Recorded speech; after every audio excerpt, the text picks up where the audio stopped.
তার অবস্থাটা দেখো একবার, আজকে কালকে তো কতটা বোঝা যাচ্ছিল না। ঠোঁট কেটে গেছে, কষ্ট হচ্ছে। আইব্রো তোমার ওটা? ওয়াও। তোমার আই কই? হ্যাঁ। নোজ কই? লিপ কই? লিপটা কেটে গেছে, ব্যথা।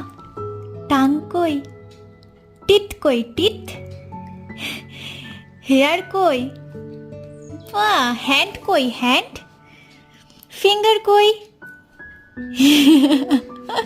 আর ফুট কই? ফুট। লেগ কই? লেগ। স্টমাক কই? ঠিক আছে ঠিক আছে। পেটু ভরা আছে তো তোমার? খিদু পাইনি তো? হ্যাঁ, খিদের কথা বললেই না। আর কিছু দেখানোর আছে কি? ফুট। হ্যাঁ, ফুট কই? তোমার ফুট কই? ও, এটা হয়ে গেছে, সরি সরি।